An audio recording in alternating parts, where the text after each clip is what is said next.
نحمده ونستعينه ونعوذ بالله من شرور أنفسنا ومن سيئات أعمالنا أما بعد فأعوذ بالله من الشيطان الرجيم بسم الله الرحمن الرحيم واصبر نفسك مع الذين يدعون ربهم بالغداة والعشي يريدون وجهه ولا تعد عيناك عنهم وعن حارث بن وهب رضي الله تعالى عنه قال سمعت رسول الله صلى الله عليه وسلم يقول ألا أخبركم بأهل الجنة كل ضعيف متضاعف لو أقسم على الله لأبره ألا أخبركم بأهل النار كل عتل جواز مستكبر متفق عليه واصبر نفسك مع الذين يدعون ربهم بالغداة والعشي بن کزان راگیر کزان دائے کسان سره چا خپل رب لی سبا و بیگا یریدون وجهه دوی صرف د الله رضا غواړي ولا تعد عیناک ومتخطوا مزغل واسترګي خپلي عنهم د دوینه سورۃ کهف آیت نمبر 28 حارث ابن وهب رضی الله عنه فرمایي چې ما د رسول الله صلی الله علیه وسلم نو اوریدل چې فرمایله اے خبر نظر کوم تاسو ته په جنتیانو باندې هر کمزورې په ماحول کې کمزورې ګڼلې شوی کچری قسم اخری په نوم د الله چې دا کار به دي سکیږي او الله به دا کار د سکی نو الله تعالی په قسم کې بریکي او پاکي او کامیابی او خبر نظر کوم تاسو ته په جهنميانو کل عتل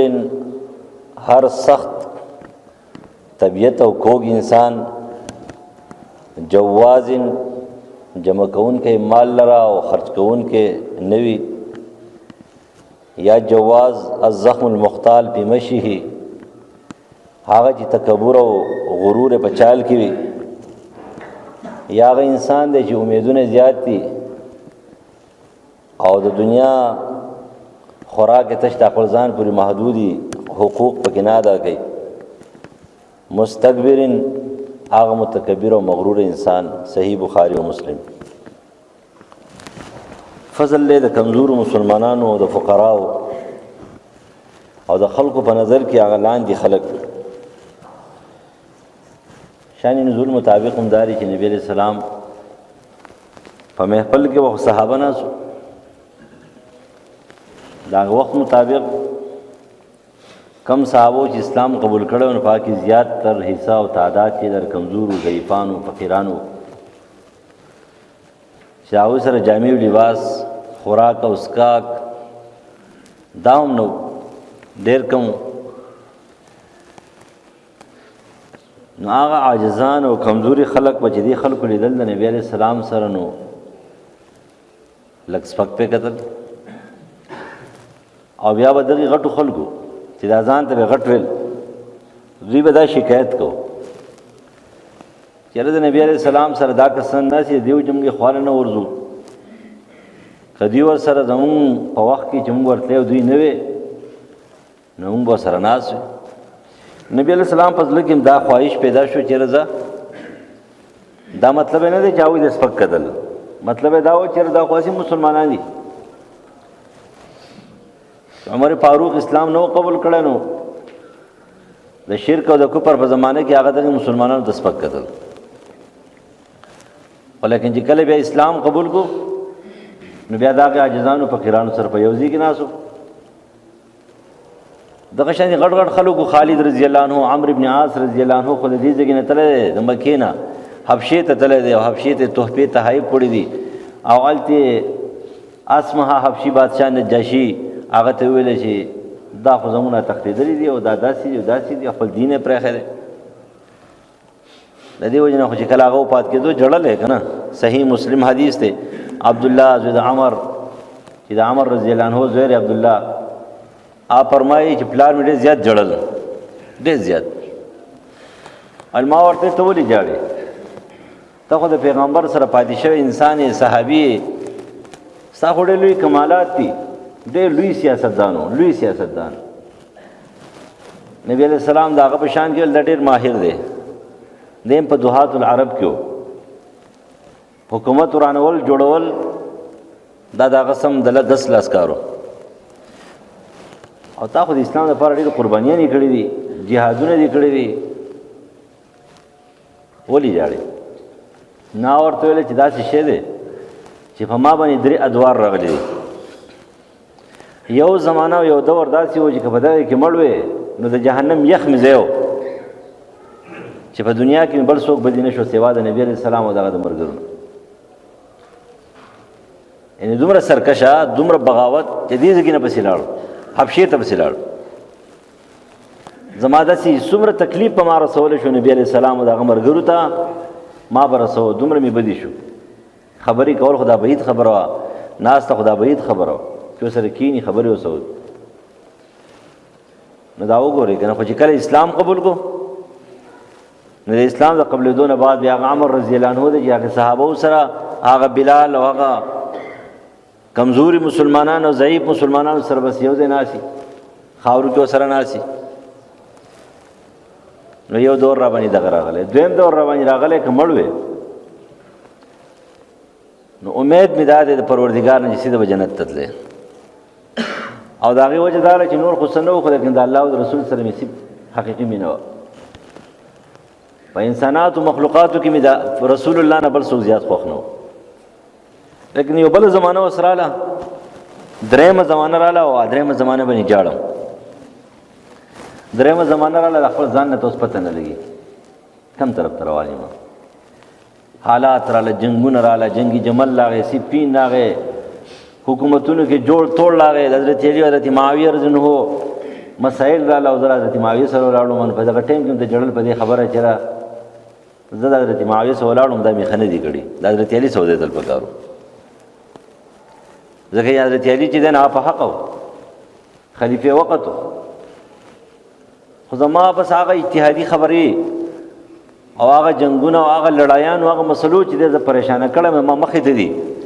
بس سخت مې جړی، څه به کېږي را سره. حال دا چې صحابي دی، صحابه الله تعالی معاف کړي دي په قرآن کې، هغوی ته معافۍ حکم دی، رضی الله عنهم ورضوا عنه حکم دی ورته. په دې وجه باندې صحابه به جنت ته ځي انشاءالله. خو جاړي، خپل غم ورسره دی، او دا غم ورسره ځکه دی چې عاجز دی، عاجزي کوي. اوس د مسلمان صفت هم دا دی چې دی به څه کوي، دی به عاجزي کوي. خو 3 خبرې زما واوره چې زه کله مړ شم، ګورې دا 3 خبرې به منې، په دې به عمل کوې. نمبر 1 خبره دا ده چې کله مې روح ووتلو چې چغو والا ښځې راته پرېنهدی، چغې به دوی باسي او تکلیف به ماتې. نو چې یو نایحې چغو والا چې ځان وهي، خپل مخ وهي، ګریوان شوکوي، چغې وباسي، رنې وباسي، غاړې راکاږي، دا ښځې راته پرېنهدی. دویم نمبر چې اور راپسې نه کوي. زه دلته مړ شم او تاسو په کور کې پخلی شروع کوي، په دې عمل خو هېڅ څوک نه کوي، هېڅ څوک په دې ټکي عمل نه کوي. په کور کې دننه اور بلول ناروا دي. ته راغلی ډډه دې اچولې ده، ترور راغله ډډې اچوله، خور راغله ډډې اچوله، خورزه راغله ډډې اچوله. ته ډډې څه لا اچې؟ خپل کور ته ولې نه ځې؟ چې د دې شوګر دی، دې له زموږ پیکه چای چې کوم دی پخاو، ځکه چې بار خو چې کوم چای راوړی خوږ دی مه پخوله که نه، څه تندر پرې لګي، کور ته دې ځي که نه، دا ناروا دی. دا جي بس یخني کېږي، اوبه وله توده، نو کور ته دې ځي که نه، بس غم ختم شو، کور ته دې لاړ شي، اودس وکړي، مونځ دې وکړي که نه، بیا دې راځي. ته له اوبه تودې، اوبه وله نه تودې، ته بله چای نه پخې. د هغې نه بعد چې کوم دی ورچا پلانکي ته وایي چې راشي ډوډۍ له، او پلانکي ته وایي چې راشي ډوډۍ له، او پلانکي ته وایي چې راشي ډوډۍ له. دا ځان له ناروا حکم، دا ځان له عمل دی ناروا. په دې ټول خلک دغه شانتي دي. د مړي د ډوډۍ نه چې کومه دی نو هغې نه د واده ډوډۍ جوړه کړې ده. دا خو هغه خلک چې کومه متاثره شوي دي، دا متاثرینو د پاره چې کوم دینه دا روټۍ ده ستا د تر او د تربور د پاره نه ده چې تر تربور په ګراوله د دې پیغمبر منع کړ جرير بن عبد الله بجلی رضی الله عنه حدیث دی لیکن ته په عمل نه کې ځان د کټاس موحد وي خو لیکن پټه کې عمل نه کې به سم نه پیږي په کورونو کې خپخ رواني خورونه بلی خار سره رواني دا شانتي په ډوړې کې چې کوم دین هغه خلک به دا خپشي ماته به جواب نه کوي کله دې غر کې غرق شي ته به نه پیږي ته ولې خپګي خپل کور دې ځان چوله بلکا ځان پخله وکا ته ردی اجازه نشتی کم کور کې چې غم دی دا غم متعلق چې څومره خلق دی دا خلکو د پاره دا روټي ده دین اخو د بلی چا د پاره دا روټي نشتی الا دا چې مل مراغله د لرینا او هغه د کور سره متعلق دی هغه ټیک ده نو ستا په گاوند کې کستا تر دیو که تربور دیو که ترز وې دیو که هر څه شه دی ځان دې کور ته دې پخله دی کوي ځان دې خوراک کوي د سينو نبی عليه السلام چې اسنو له آل جعفر طعاما مال سره په کوم ډوډۍ تیار کړي ولې ترز وې نو نبی عليه السلام کور ته تلو ولې رور نو علي رجنو کور ته تلو دې نه دی ویلي چې ټول خلکو له ډوډۍ تیار کړي اسنو له آل جعفر طعاما د جعفر کور والو روټۍ تیار کړي په دې مسله کې ټول خلک چې اخته دي په کوم کې نه او ته له چې ورا بس ور بل نه کې ور را پسې نه دریم نمبر خبره کله می چې خخ کی د خخینو نه بعد زما د قبر خواته به تکینه بس نه بچی باسي او نه جړا کې او نه فریاد کې او نه ناتونه او نه غزلی وي نه بس ایسه متنه غلې بکینه نه ورته ویل چې دا بالال کې ورته دومره بکینه چې یو حلال شي ذبح شي ټوکړي شي او تقسیم شي کم سے کم 2 غنټې په دې باندې لګي علما نقل کوي دومره فاصله باندې دومره اندازه باندې ته زما خواته کینه ته مال هیڅ هم نشي کوله نه مخلص ولا شي نه مال مر ربکما دینکما تقول بحق هذا الرجل جواب ورکول شي نه د پرشتو مقابله کول شي دا نشي کوله خو ته بس برکینه زما چې ضرورت تسلی ده بس تکینه درځي کې زما چې زوی می خواته ناشته ده نور کې دې چې هغه وخت زمانه خبره یې رمي چې کله پرشتي زوی نه منو بیا خور سه یې نکیر منکر خو چې راشي بیا د انسان نه هر سه یې دا ګټو شي نه چې تامر ربکما دینکما تقول بحق هذا الرجل یاد کړی دی نبی علیہ السلام ته دا خبره کړې ده د سپک نه دي کتلې هغه د خپل صحابه او ته خدا په ذهن کې داو چې زما دا مرګري خصم زما مرګري دي خو کدا نو خلک اسلام قبول کړي لکه عمر چې اسلام قبول کو چې هغه د صحابه چې کنه بدترین دشمنو بیا سره بخاورو کې ناس عمر فاروق نو بدترین دشمنو خو چې کله اسلام قبول کو بیا سره بخاورو کې ناس خالد رضی الله عنه چې بدترین دشمنو خو چې اسلام قبول کو بیا سره بخاورو کې ناس خالد رضی الله عنه د عمر مبارک راجح قولدار چې د صلح حدیبیه نه بعد د صلح حدیبیه نه بعد چې کوم دین اسلام قبول کړی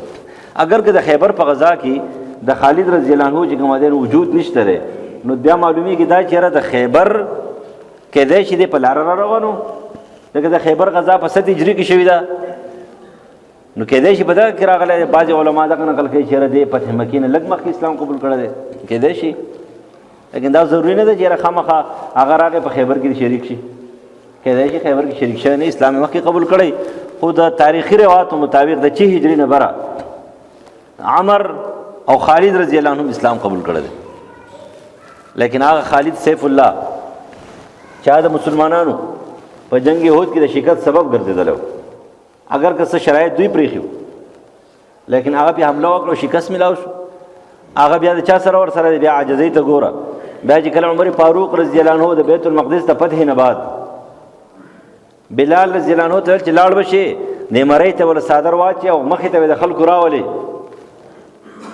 او چې کله د مخ راوستو نه به تاسو کې چې تا یو شاعر له 10000 درهم ور کړی دي دا 10000 درهم که تا د بیت المال کله چې سړی چاته باندې ګوري کنه دا غنیول بیا ډیر اساني باندې ورته کتل د دینه چهره بس د په طرف شي خلکو شوق ذوق دا جوړ شوی دی چې بس خالد په jihad کې نو jihad غټو کنه نه وي نه بغټو نو خالد بنئ او jihad بغټو نو وړاندې چې کومه دې زموږ بل څه کار نشته چې مر سوچوم دغه چیرې دا خلکو سوچ جوړ شوی دی چې خالد نو په کمی جنگ کې وي نه غټي او چې کم جنگ کې نه غټي نو مړی ته ول پړې واچو صادره ورته واچو بلال رضی الله عنه هغه راوستو مخې ته خلکو مخې ته وځه ورته وایي تا 10000 درهم یو شاعر لور کړی دي حال دار چې خالد ډیر انتهایی سخی وو او چې کله هغه وفات شو نو د هغه سره هېڅ هم نه ورسره د کفن پیسې هم نه وې د دومره مالداره سړي زوی و که نه 1 کروڑ درهم د هغه سالانه آمدنو په هغه وخت کې د 1 کروڑ درهم نه چې ډېر لوی شی جوړېږي ډېر لوی شی لیکن هغه انسان سره څه نشته دی نو هغه سخي سړی و هر څه به یې په هغه سات تقسیمول نو هغه وخندل او بس خندانه شین شو ویل چې ښه ووایه څنګه و چې 10,000 درهم خلیفة المسلمین امیر المؤمنین تپوس دې وکړه تا 10,000 درهم شاعر له ورکړي دي ویل او جی که د بیت المال نه دې ورکړي خیانت دې کړی دی تا له به سزا درکوو پیسې به م واپس کړي او که د خپل جب نه دې کړي دي اسراف دې کړی لهذا تا موږ معذول کوو نو هغه وخندل د بیت المال نه خو نه دي ورکړي نه مې د مالي غنیمت نه ورکړي پیسې خو مې خپلې وې خو د خپل ځان لپاره مې هم نه دي ورکړي دې شاعر چې کوم دی د اسلام او د جهاد او د الله او د رسول ډېر زیات صفت کړه او هغه مدح او هغه صفت په داسې انداز باندې و چې هغه زما زړه ته ګوش نو بس ما انعام وله ورکړو 10,000 درهم مې وله ورکړه او د خندانه شین شو ټیک ته بس صحیح ده آرډر حکمدار چې ته به بس معذول یې د جهاد ما پسند کې جهاد باندې نه پکو بس اس طرح روان شو لاړو یو روایت کې مدینه ته راغی یو روایت کې راځي محمد ابن اسحاق نقل کې علامه عینی چې مدینه کې وفات شوی دی لیکن راجح قول چې کوم دی دا چې نه دا په حمص کې وفات شوی دی حمص کې شرحبیل ابن حسن رضی الله عنه ورسره په خپل کټ باندې مړ کله به خپل خپې ته کتل کله به خپل لاس ته کتل دا زخمی لاسونه خپې دا په زرګاو نخې دغه کې د نیزو دغه شو لیکن هغه په کټ باندې مړ شو او چې کله مړ کېدو جړلې کله به چې اطلاع راغله پلانکي دي مجاهدینو ګټه وکړه دی به خوشحاله شو بیا به په جړا شو چا ورته ویل هم خان دې هم جاړې خپل خان هم په دې چې مسلمان وګټله جړم په دې چې خالد پکې نشته بیا هغه عاجزي پکې راله نو نبی علیه السلام ته فرمایي د دې ملګرو سره د څه پادشاه فاسق فاجر د اسلام توهین کوونکی هغه خلکو سره مه کېږه پرېږده هغه خلک حارث ابن وهب رضی الله عنه فرمایي چې رسول الله نه ما دا واورېدل وی فرمایل چې تاسو سره جنتیانو خبر نه در کوم جنتیان څوک دي جنتی انسان څوک او جهنمی انسان څوک جنتی انسان هغه دی چې کل ضعیف متضاعف هر کمزوره کمزوري مطلب دا نه دی کمزوري مؤمن د الله نه دی خو رسول الله فرمایي چې قوي مؤمن د کمزوري مؤمن نه بهتر دی دلته مراد نه ضعیف داره چې د ایمان په وجه باندې خلک هغه ته سپک ګوري د نیکو اعمالو په وجه باندې خلک هغه ته سپک ګوري دا مطلب نه دی ویل چې په وجود کمزور دی په وجود باندې کمزور دی او په وجود باندې زورور دی او په وجود باندې کمزور چې کوم دی هغه مرتبه لاندې ده او د صحابه په زمانه کې په وجود مضبوط دی هغه درجه اوچته ده دلته مقصود داره چې خلک په سپک ګوري د دین په اعتبار باندې خلک په سپک ګوري د تقوا او د پرهیزګارۍ په اعتبار باندې ول خد سپک ګوري او یا دې قوي دی خپل نفس کې ځان ته کمزور وي ځان ته عاجز وي زه ډېر عاجز یم ډېر کمزور یم او دا مؤمن صفت ته چې مؤمن په خپل ځان په عاجزۍ باندې په زړه کې ځان ته عاجز وي ځان ته فقیر وي ځان ته ملنګ وي ځان ته کمزور وي په دې کې به سرکشي نه دې کې بغاوت نه دې کې به تکبر نه دې کې به غرور نه په لارې چې رواني کنه سړی ته پته ولګي دا مطلب نه چې ورو بځي تیز به رواني نبی رسول الله په لار باندې دومره تیز راته روانو کأن الارض تطوي له لکه د ازمکه چې کومه دا تر غونډيږي او بیا صحابه وي موږ په منډي والے هغه رسول نه شو په خپل چال روانو اجازه نبی رسول الله په خپل چال روانو موږ په منډي والے موږ به رسول نه شو لیکن دا مطلب خو نه دی چې نبی رسول الله ورو وروتلو امام قرطبي نقل کوي یو سړی یو الک په لار باندې روان دی ډېر کمزور روان دی عائشه رضی الله عنها هغه ول دورته وای دا الک ولې چې روان دی بیمار دی وینه چې دا قاری صاحب دی قاری صاحب تاسو نه قاری صاحب دی حضرت عمر خو قاری صاحب غټ قاری وو او تاسو ته پته را چې تلو ونه تیز بتلو چې وحل به کول سم گزار به ورکو سړی به دردمن کو چې خبره به کول او روله به دې څه خنتلو دې عاجز خو نه تل نبی علیہ السلام چې عاجز نه تل نو عاجزی بدی کې نه ده چې سړی ورو قدمونه واخلي د دې حسن بصری مولا فرمایي چې عاجزی تکبر دې په منځ کې خلاف فرق عاجزی دې ته نه وي فی خشین لباس چې لباس زیږ واغونده، بیکاره خوراک وکړه، بیکاره پیزار پخپو کا، بس دې ته ویل کېږي عاجزي؟ نه، عاجزي دې ته وایي چې تا سره جامې هم ښه دي، تا سره پیزار هم ښه دی، تا سره مال هم ښه دی، تا سره صحت هم ښه دی، تا سره قوت هم برابر دی، تا سره زورونه او طاقتونه او صلاحیتونه هم برابر دي، او بیا هم عاجزي کوې، بیا هم کمزوري کوې. ته کمزور یې، مسلمان یم، ایماندار یم، زه عاجز یم، الله نه یېرېږم. نو دلته ضعیف متضعف معنی داره چې دی په خپل نفس کې ځان ته عاجزه وایي، خلق ورته سپک کتلی د دین په وجه باندې، ولیکن انسان داره لو اقسم علی الله لا بره، کدی قسم وخوري چې والله بالله تالله الله تعالی به داسې کار کوي، ان شاء الله داسې به کېږي، الله تعالی هغه شانتي کوي، هغه شانتي خبره وشي، هغه شانتي کار وشي، بس په قسم کې داسې شي بری شي. او بل طرف ته جهنميانو په باره کې الا اخبرکم باهل النار، د جهنميانو باره کې د نخیم جهنميان څوک دي، کم خلق ته کمزوري.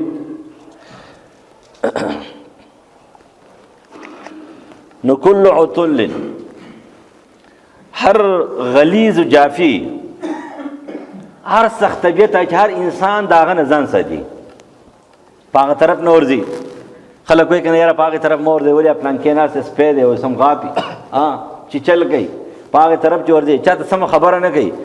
دا به محفل کې چې د ناستې ته وایي چې دره خولې نه به خبره راوځي، دا به څه خبره کوي اوسو. نو هر یو سړی د هغه نه ځان ساتي، سخت طبیعته دی، مزاج کې سختی ده، بد اخلاقه دی، پوچګویه دی، دا جهنمی صفت دی. او بل جواز دی، جواز خو دې ته وایي چې بس پیسې صرف ګټي او جمع کوي او خرچ کوي نه. یا جواز هغه انسان ته ویل کېږي چې خوراکونه ډېر کوي او په چال کې تکبر او غروري، پیسې په ځمکه راکاږي، چال کې تکبر او غرور دی. دې تکبر خو موږ غرب کړی، دا پیسې خو خیر ټول خلک په ځمکه راکاږي، اوس مليان هم راکاږي، امیان هم راکاږي، پوهه ناپوهه ټوله راکاږي، د سر نه ورته ګناه نه وایي. او حضرت صحیح بخاري حدیث ته نبی علیہ السلام فرمایي چې یو سړي پیسې چې کومه دی نو جامې په ځمکه راښودې، الله تعالی په ځمکه کې خښ کړو، اوس په ځمکه کې روان دی، قارون نومې و. قارون د هغه د تکبر او د غرور یو نښه دا وه چې هغه به جامې چې کومه دی نو په هغه وخت کې لنګ به په ځمکه راښودو. او نبی علیہ السلام فرمایي د پړکي نه لاندې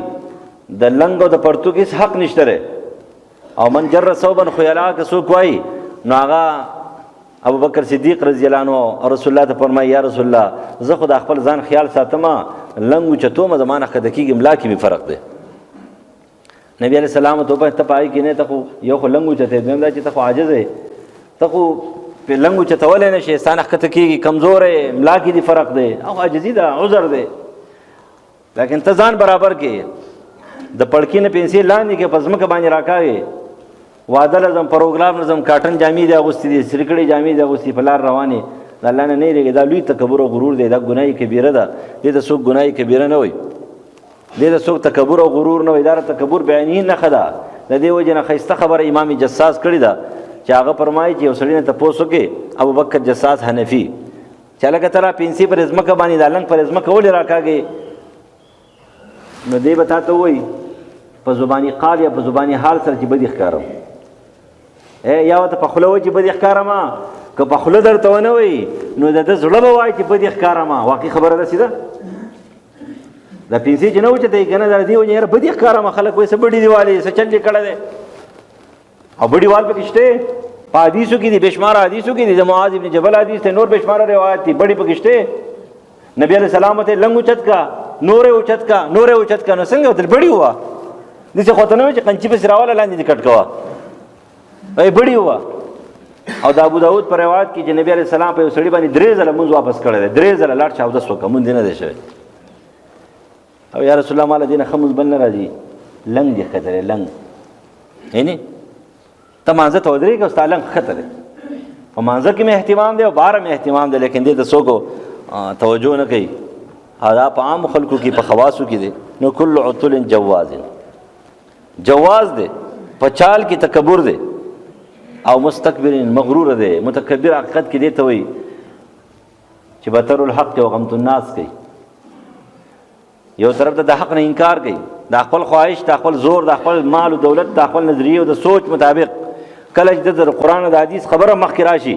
بس دی هغې ته څه کوي، هغې نه انکار کوي، دې ته تکبر وایي. حقیقي تکبر دا دی. او دویم خلقو د سپک ګوري. نو د جنتي صفت دا دی او متکبر نه عاجزه وي، او چې کله پکې عاجزي نه وي نو دا سړی چې دی نو دا سړی دا تکبر په لار روان دی، د جهنم ته روان دی. وعن ابي سعيد الخدري عن النبي صلى الله عليه وسلم قال احتجت الجنة والنار فقالت النار ان الجبارون والمتكبرون وقالت الجنة فيها الجبارون والمتكبرون وقالت الجنة فيها الضعفاء الناس ومساكنهم فقضى الله بينهما انك الجنة رحمتي ارحم بك من اشاء وانك النار عذابي يعذب بك من اشاء وكليكما علي ملؤها. رواه مسلم. ابو سعید خدری رضی الله عنه فرمایي د جنت او د جهنم په منځ کې بحث او مناظره و. الله ولا طاقت ورکو د کلام بحث شروع کو یا د تکبیغه حالات به نه جنت وای جهنم وتوای چې زستانه بهتریم مال به ټول نه زورور جبار او متکبرین او مغرور خلق ټول سرکش او مال لازم ما ته بادشاہان راځي، فرعون برازي، قارون برازي، حامان برازي، نمرود برازي، کنعان برازي، ابو جهل او شیبه او عتبه برازي او د هرې زمانه سرکش او باغیان برازي. ځان ته زورور وي چې په لکاو قتلونه کړي دي او په زرګاو قتلونه کړي دي او شراب اسکلي دي او هر څه کړي دي، مالونه او دولتونه د خلقونه والي او په زور د خلقو نظم کې نیولي او الله ته پاتې دي. ها ډیرو نوابانو، ډیرو سردارانو، ډیرو ملکانو، ډیرو غټو خلکو چې کوم دي نو خلقونه جیدادونه نیولي او چرته لاړه کم طرف ته لاړه په پیتو کې وانی کړي دي. خلک په دې کې داسې کار کړی دی، تاسو په دې کلي کې داسې کار کړی چې هغه ته دا پته نه لګي درکې مې خاندان سړی داسې آوټ کړی دی پیتې چې هغه ته دا پته نه لګي زه کوم خاندان سړی یم، زه په کوم قوم کې پیدا یم، چېرته لاړه هغه مشران، کوم طرف ته لاړه، څه یې وکړه، هغه نوابان چېرته لاړه، هغه ملکان چېرته لاړه، هر څه پاتې شو، خبره ختمه شوه. نو دیو چې ماله خو دغه خلک به راځي برید تاو کړي وي ورته ویل چې ښه تاله دغه درځي چاو یاره ماله خو عاجزان فقیران راځي، جنت ورته ماله څوک راځي؟ عاجزان فقیران مسکینان، دا خلک ماله راځي. نو پروردګار ورته فرمایي جهنم ته وایي ته زما عذاب ستا په ذریعه چې زه چاله عذاب ورکوم نو عذاب به ورکوم وله، او ته زما رحمت جنت ته وایي چې په چا باندې زه رحم مهرباني کوم نو هغه ستا په ذریعه باندې کوم. د مال سره عاجزي، د دولت سره عاجزي، د علم سره عاجزي، د عمل سره عاجزي، د طاقت او د زور او د ځوانۍ سره عاجزي، د حکومت او دبدبې سره عاجزي، دا خوند کوي، دې ته عاجزي وایي. نور هر یو سړی د خپل وس مطابق چې دی نو ظالم دی، هر یو سړی د خپل وس مطابق چې فرعون دی چې لږ غونتې دبدبې لږ اوچت شي د بل را غورځولو کوشش کوي، د بل له بېعزتۍ کوشش کوي، د بل له وهلو کوشش کوي، د بل له ټکولو کوشش کوي. تاسو ته پته نشته د خپل کلي کې نه چې کله ستا نه کمزوری نو ته پې زورور یې، خو چې په تا باندې زورور راشي ته بیا کمزور یې، او چې په تا زورور راشي ته بیا کمزور یې. په فرضه داسې سلسله د روانه ده، هر یو سړی په خپل نفس کې دی ظالم دی. الله دې موږ د ظلم نه بچ کړي، د تکبر او د غرور د پردي حق وهل نه بچ کړي. خطرناکه خبره ده، زندگی ختمېدو واله ده که نه. کله کله په دې قبرستان باندې سړی ورشي، سړی سوچ وکړي که نه ډېر غټ خلک پکې پراته یې نشي راپاسېدی، ډېر غټ خلک راپاسې پې خاورې پرتې دي، بس عاجزه پروت دی، هېڅ هم نشي کولی. نو دې نه ښه خبره نه ده چې سړی عاجزي تېره کړي. په دنیا کې چې چا سرکشي کړه تاسو ته پته ده کافر هم د هغې صفت نه دی کړی. د ظالمانو چې کومه دی صفتو په خپلو کتابونو کې کافرانو هم نه دی کړی، هغوی هم هغې ته ظالم ویلی دی. او د عاجزه صفت او د ښه صفتونو د مالک صفت هر چا کړی دی. نو ښه صفت دا دی چې سړی د دنیا نه لاړ شي او دی عاجزه لاړ شي، عاجزه چې دی وایي زه ډېر کمزوری یم. واقعي مخلوق خو کمزوری دی، ډېر زورور چې کله الله یې ګیر کړي بس ته کمزوری شي، عاجزه شي. نو بس خو عاجزي ده. نو چې دا طاقتونه در سره او ته بیا هم ځان ته وایې زه څه یم، زه عاجز یم، وایي ته زما رحمت یې او ته مې عذاب یې. په تا باندې عذاب ورکوم او په تا باندې سزا ورکوم تا باندې رحم کوم. وعن ابي هريره رضي الله تعالى عنه عن رسول الله صلى الله عليه وسلم قال انه لياتي الرجل السمين العظيم يوم القيامه لا يزن عند الله جناح بعوضه. په قیامت کې به یو سور او غټ سړی راوستل شي. سور او غټ نه، دنیا کې ځان ته غټ وایو، الله به غټ کی. په دنیا کې ځان ته مالدار وایو، حقوق والا، الله به غټ کی، جسم به غټ کی. خلق ته وخت چې ګوره تا هغه سړی دی چې په دنیا کې ځان ته غټ وایو، هغه ځان ته مالدار وایو، هغه ځان ته چې کوم دی جاگیردار وایو، هغه ځان ته بادشاه وایو، ځان ته اختیارمن وایو، او دې ظالمو، دې ظالمو هغه دارې خلک یې لکه واقعي د ډېره غټه بوټۍ ده، لیکن چې کله هغه مخکې شي که نه جناح بعوضة د وزري د ماشي د وزر برابر بنئ. دا د شرمولو دپاره، دا د سپکولو دپاره عاجزي ښه شی ده. عمر فاروق رضی الله عنه یو بوډۍ ده، عبدالرحمن ابن عوف رضی الله عنه سره روان و، نو یو بوډۍ ده او سره خبرې کوي، ولاړه ولاړه ولاړه ورته خبرې کوي، ورته قارم شوه، بوډۍ به ورته قار شوه او ورته ویل چې تا د خلکو په خوا نه عمیر وایو، ویل چاو، وی بیا عمر شوې، وی چاو، وی بیا ابو حفص عمر شوې، اوس امیر المؤمنین چې کوم امیر المؤمنین ابو حفص عمر ابن خطاب رضی الله عنه شوې، دا ته په اسلام باندې عزتمن شوې. حاجي ټیک ده، خبرې ورته وکړې، بوډۍ دې لاړه. عبدالرحمن ابن عوف رضی الله عنه ته فرمایي بس دنیا خلک دې ودرولی دی، یې بوډۍ چې کوم دی نو هغه ودرولی، یو خبرې داسې نه کوي چې دلته راشي. هغه ورته ویل دا هغه بوډۍ ده چې د دې اواز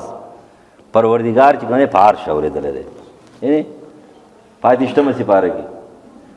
په عرش یې اورېدلی دی، او عمر به دلته نه اوري.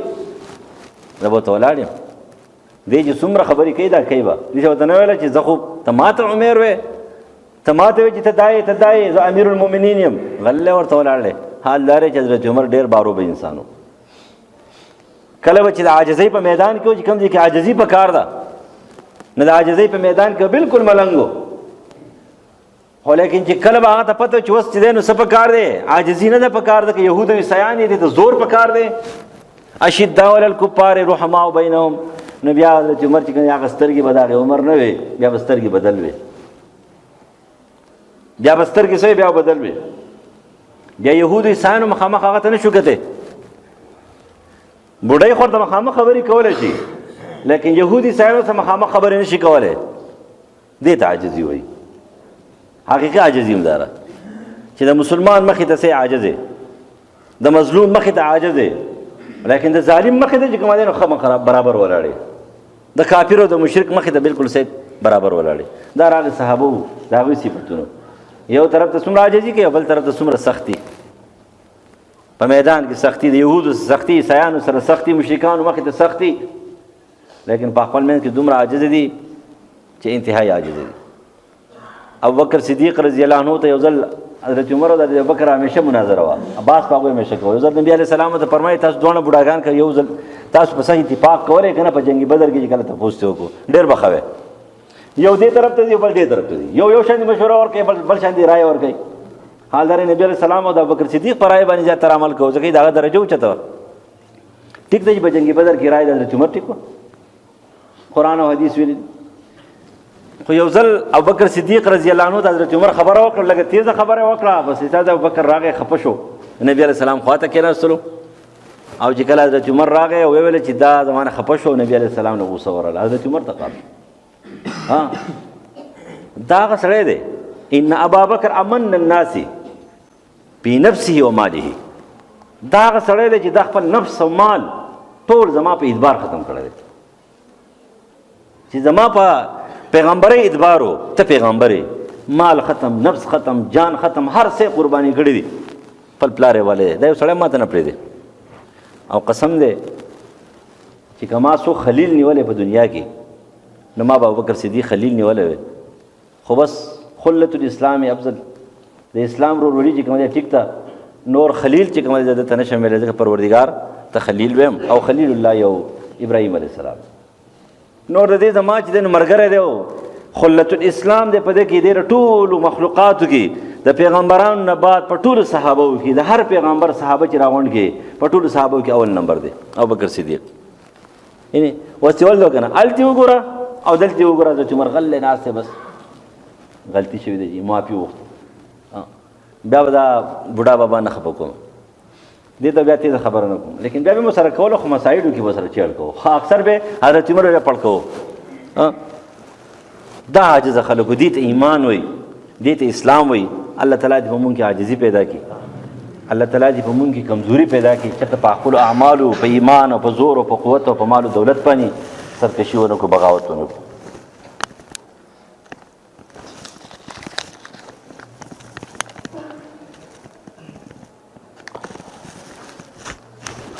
هلکه شا ټایم خطونه مانه کله کله به دوا کوو بیا به د خلک بدعتیان وي دعا وکړي یو بیمار دی شرعي حاجت دی او سعودي عرب کې دوبۍ کې یو کس دی سعودي عرب کې بل د ګردو بیمار دی نور بې شماره بیماران دي پروردګاره دغه بیماران چک درخواست کړی دی دوی له صحت کامله ورکړي نور څوک بیماران دي شفای کامله عاجله نصیب کړي بل یو بیمار دی محتاج دی تکلیف دی ورته الله تعالی دې هله شفای کامله عاجله ورکړي په دې مې خپل چمګاونه علاقه په دې ټول کلي کې زموږ څوک بیماران دي کمزوري دي الهو العالمین صحت کامله وله ورکړي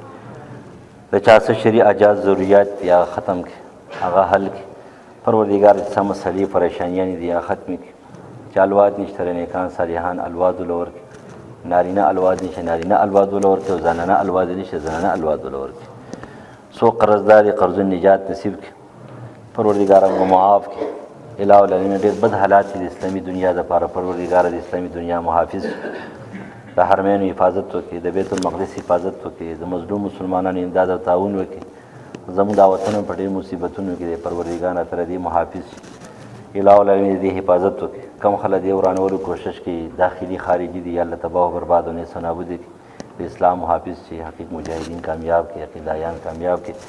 زموږ د دې کلي حفاظت وکړي زموږ د مشرانو کشرانو وړو لویو نارینه او زنانو حفاظت وکړي ته زموږ حافظ او ناصر شي زموږ د ایمان حفاظت وکړي زموږ د اعمالو عقایدو حفاظت وکړي زموږ استادان شیخان وبخښي زموږ مور پلار وبخښي